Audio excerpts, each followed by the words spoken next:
friends, it's Kathy Clement with Kathy by Design. Welcome to Throwback Thursday. This is a little weekly series that's designed to inspire us to reach into our stash of beautiful older papers, dyes, tools, techniques, products, and make something beautiful. So today we're going to make a cute little Christmas project using graphic 45s. 'Twas the Night Before Christmas.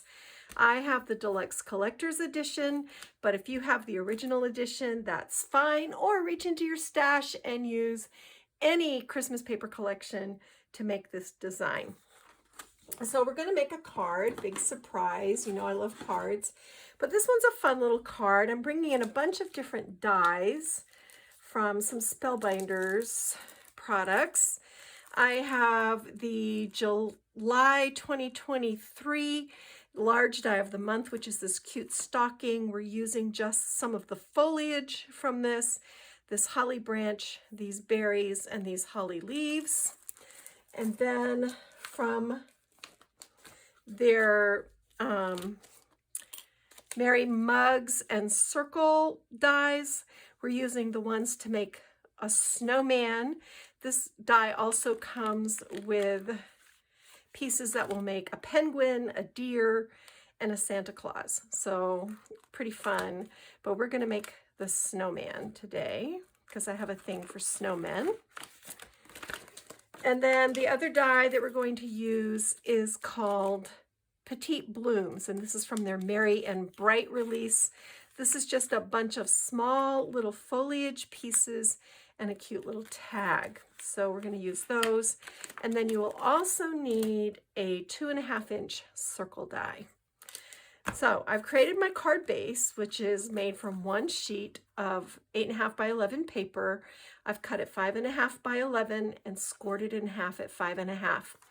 And then I cut 3 5 3/8 by 5 3/8 inch squares of this pomegranate paper cardstock just to provide a little border, and then 5 1/4 inch square of the Night Before Christmas here.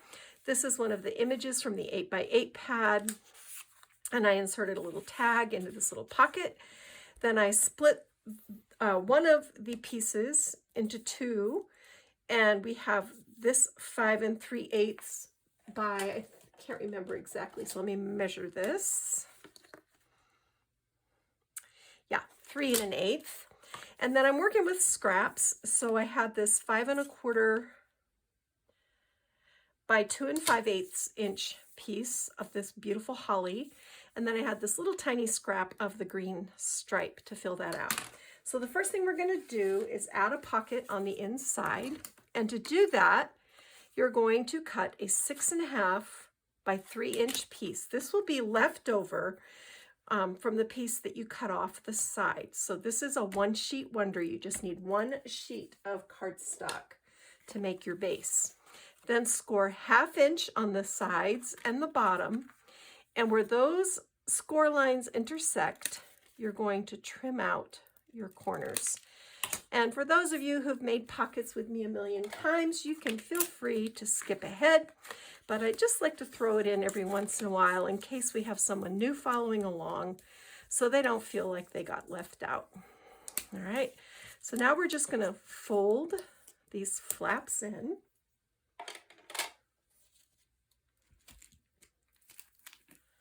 We're going to bring in our adhesive.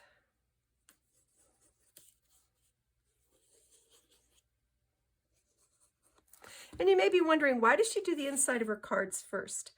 Well, I actually plan the outside of the cards, but I build the inside first because I find it easier to build the inside before I have the bulk of all my designer papers and everything on the cover. So that's why I do that. It's just a personal preference. It's what works for me. It's the way my brain works, my creative process, all of that. So look, now we've got this gorgeous pocket. I lined this with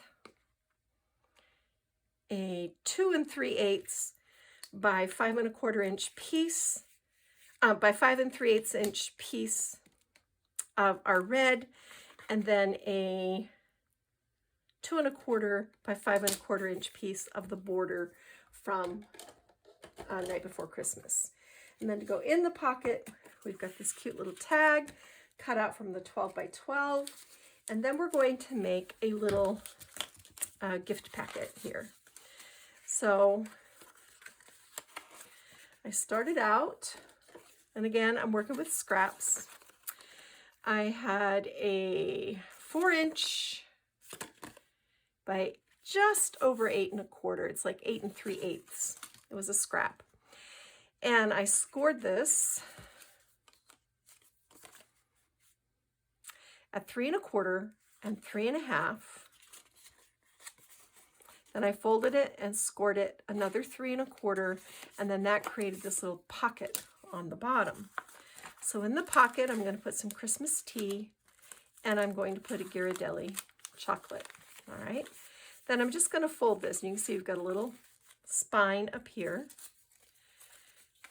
Then I put together a belly band. All right. I just folded this paper around my package. And I had to piece this together. This was a couple of scraps. This is cut to 1 inch wide. I'm going to put my adhesive here and fold this flap over.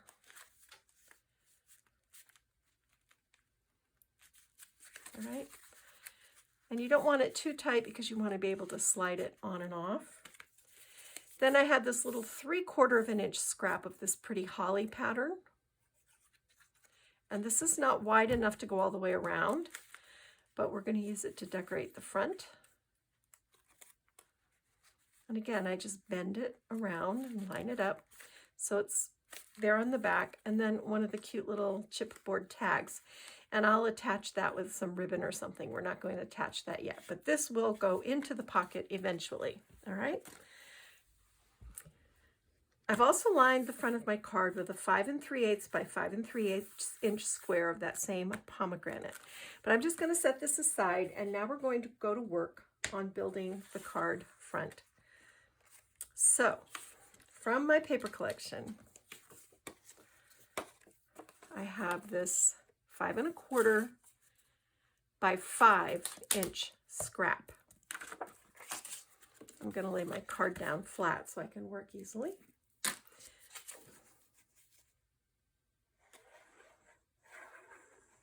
And this is from the 12 by 12. This is that really bright and cheery green snowflake pattern.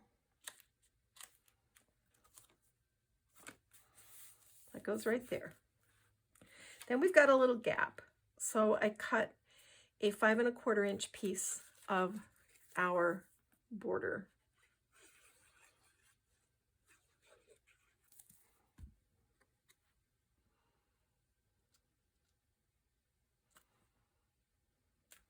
All right, that fills in our gap. It also provides some contrast, which is always nice.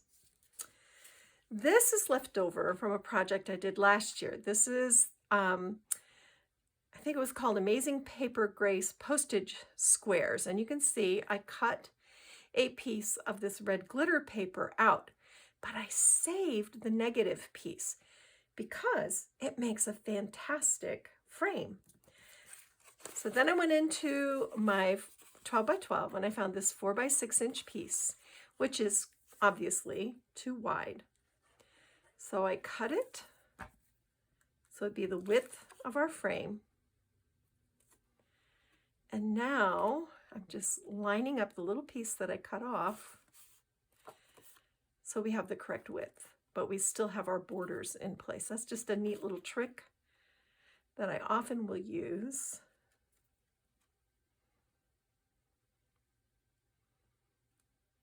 All right. So now this is going to go down here, and I'm going to take my frame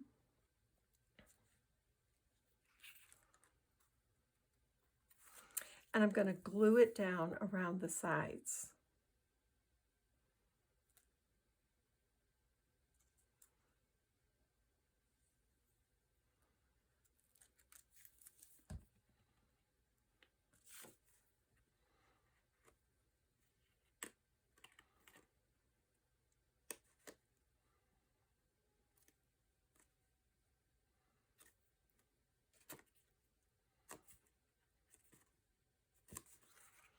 is getting that straight, okay?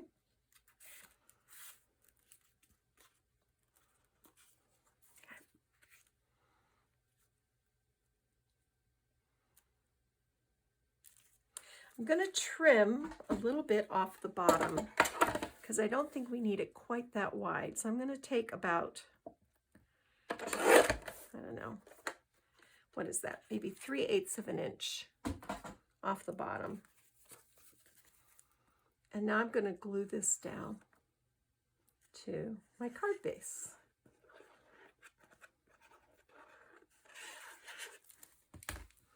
And this is just going to fit a whole lot better. And I was going to do an angle, but I'm going to go straight, and you'll see why in a minute. All right, so there's that. This is a scrap of this festive plaid. I don't know what the width is. This is just a scrap. 1.5. And I cut fishtail banners, so it's about 4.5 inches.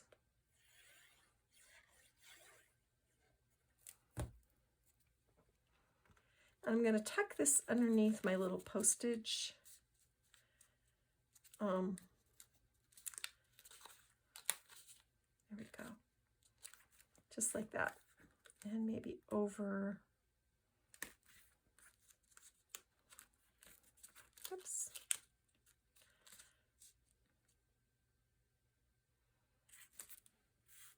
That looks good to me.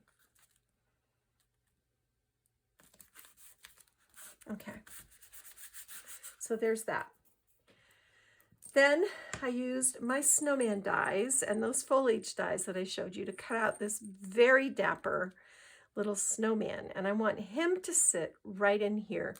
I'm going to put some foam tape on him and we'll be right back. I actually decided I don't want foam tape on him. I just want him to kind of sit nestled right in here, and that works really well. I'm very happy with that.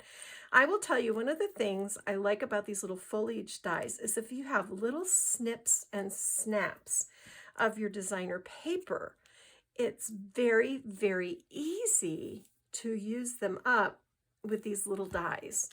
And you can see it creates a really jolly little layout. So that little tag says "for you." And then I have just a couple of these postage stamps that I'm going to tuck in like this.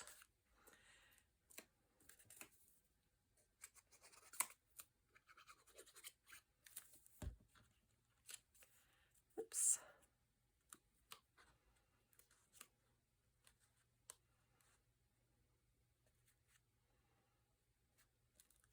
Just like that. Okay. All right. Give me a minute to find some ribbon and I'll be right back. So I tied this really sweet Christmas ribbon. This has gold thread running through it, so it's really sparkly. And I'm going to put this at an angle right here. And this is what I call fussing the bow. I just come in with my fingers, and sometimes I go inside the loops. I pull those tails the direction that I want them to go. And while that glue is setting up, I just get in there with my fingers and I make a poofy, beautiful bow. Okay. Then I went into my charms, and these little mini beads were given to me by my buddy Brenda. Thank you, Brenda. And I'm going to put these right here. I used a little hot glue to glue the ends of the beads together. And then I've got a single flower, and I thought white would be a nice contrast. So I'm going to glue that flower on top, and I can kind of pull these beads up so they show. There's our cute little snowman and snowflake charm. I've got these little tiny chips that I'm just going to kind of scatter around, like one here, maybe one up here. And trying to decide if I want one. Yeah, I think I want one on our tag. So I'm just going to lift my bow, tuck this under there. All right, guys, and that is that. So cute. I just wanted to just see how adorable this little snowman, and of course you can make him as an ornament. He's got a little hanger hole, but I decided I wanted to use him as an embellishment on this Christmas card. Here's our goodies that go in the pocket. And close it up, and you've got a really cute Christmas card slash gift slash piece of home decor for your kitchen. This would be so cute in a tiered tray. So that is it for me, Kathy Clement with Kathy by Design. You will find a photo array at the end of this tutorial. I will also provide a link in the description box below to my blog where I'll have a linked supply list. And since this is Throwback Thursday, not everything can be linked because not everything is still available, but I will link to everything that I humanly can. Thanks for joining me. If you haven't subscribed, I'd love to have you along. We have a lot of fun here. I'm going to clean up my mess and go get my craft on. Bye.